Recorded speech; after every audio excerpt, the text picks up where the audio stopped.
গাহৰি বিক্ৰী কৰি মই 2 বিঘা একঠা মাটি ক্ৰয় কৰিছোঁ। ইয়াত য'ত থিয় হৈ আছোঁ এই মাটিখিনিয়ে মই প্ৰথম কিনিছোঁ। ইয়াত 2 বিঘা একঠা মাটি মই কিনিছোঁ। চব গাহৰি ধন বুলি ক'ব লাগিব।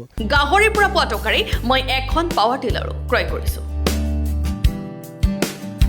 এখন মই পাৱাৰ টিলাৰ নিজে কিনিছোঁ। গাহৰি পইচা 2,30,000 টকা দি পিনি।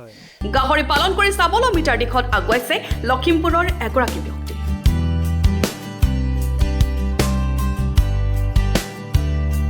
গাহৰি বিক্ৰী কৰিয়ে তেওঁ উপাৰ্জন কৰে 2 লাখ টকা পৰ্যন্ত।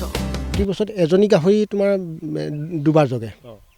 এবাৰ যদি 6টাও জগে 30,000 60,000 টকা পোৱালি এজনী গাহৰি পৰা 60,000 টকা তোমাৰ বছৰেকত ইনকাম। যদি 3জনী হয় 3 গুণ 18 1 লাখ সেইপিনে হৈ যায়। আমি খুৱাই বুৱাই তোমাৰ 2 লাখৰ ওপৰত বছৰেকত থাকি যায়। যথেষ্ট লাভজনক। গাহৰি পালন কৰিয়ে নগদ ধনেৰে তেওঁ ক্ৰয় কৰিছে 2খনকৈ বাইক, লগতে উচ্চ শিক্ষা দিছে 2টি সন্তানক।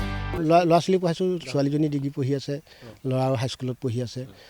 এখন মটৰচাইকেল আছে সদায় তেল ভৰাই অনা নিয়া কৰিবৰ কাৰণে, গাহৰিৰ কাৰণে। মটৰচাইকেলখনো গাহৰি, এইটো 2খন মোৰ মটৰচাইকেল গাহৰি টকাই একদম। তেতিয়া মই এম্বিশ্যন এখন লৈছিলোঁ 55,000ত, আৰু মই হেৰি নাই লোৱা, ইনষ্টলমেণ্ট নাই লোৱা। এতিয়া কেছ দি এতিয়া আজি 2 বছৰ আগত মই স্প্লেণ্ডাৰ এখন লৈছোঁ 1,05,000 নে কিমান লৈছিলে, চব কেছ। 10ম শ্ৰেণীত পঢ়ি থাকোঁতে পথাৰত হেৰাই পাইছিল এটা গাহৰি পোৱালি।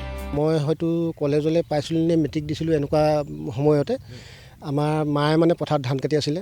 দুপৰীয়া মই দাদাই ভাত দিব গৈছিলোঁ। তাৰপিছতে পথাৰৰ মাজতে মায়ে মানে এটা গাহৰি পোৱালি দেখিলে। গাহৰি পোৱালিটো আমি দাদাই মই খেদিলোঁ। নৰাত ধাননিৰ মাজত দৌৰিব নোৱাৰে পোৱালিটো ধৰিলোঁ। কেইবাদিনো ৰাস্তা কিনাৰত বান্ধি থ'লোঁ, কোনো গ্ৰাহক নাই। পোৱালিটোৰ গ্ৰাহক নোলাত তেওঁ বগী নদীৰ পৰা ক্ৰয় কৰি আনিছিল আৰু এটা গাহৰি পোৱালি। তাৰপিছত মায়ে ক'লে গাহৰি এটা পোহা 2টা পোহা একেটাই কথা, পাৰিলে গাহৰি এটা কিনি আনা, গ্ৰাহক পালে দিম, নহ'লে ইয়াৰ লগ এটা হ'ব। তাৰপৰা দাদাই মই গ'লোঁ বগী নদীলৈ। তেতিয়া অকলে যাব নোৱাৰোঁ তাৰমানে বজাৰলৈ, তেনেকুৱা অৱস্থা। দাদাই মই গ'লোঁ, আমি নাজানো আচলতে সিমান হেৰি কৰিবলৈ। ভাল দেখি মাইকী পোৱালি এটাকে কিনি আনিলোঁ। এতিয়া তেওঁ গাহৰি পোৱালি বিক্ৰী কৰিয়ে পোহপাল দি আহিছে পৰিয়াল। ভগৱানৰ কৃপাত নিজৰ কৰ্মক্ষেত্ৰত মানে হাত নপতাকৈ ধুনীয়াকৈ চলি আছোঁ। এইটো এটা ব্যৱসায়। ইয়াৰ পৰা ইয়াৰ এতিয়া বয়স 1 বছৰ হ'ল। মই ইয়াৰ পৰা একেবাৰে কম মানে 15,000 টকাৰ ওপৰত পালোঁ।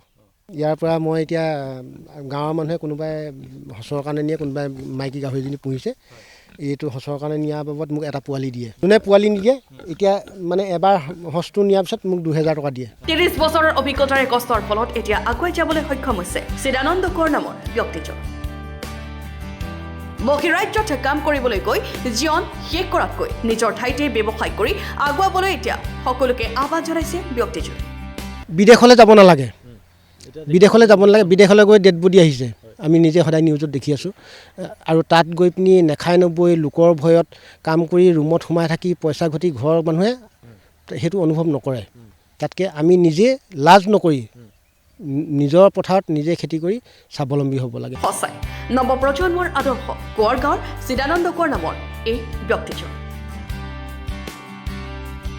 Bureau report, Lakhimpur.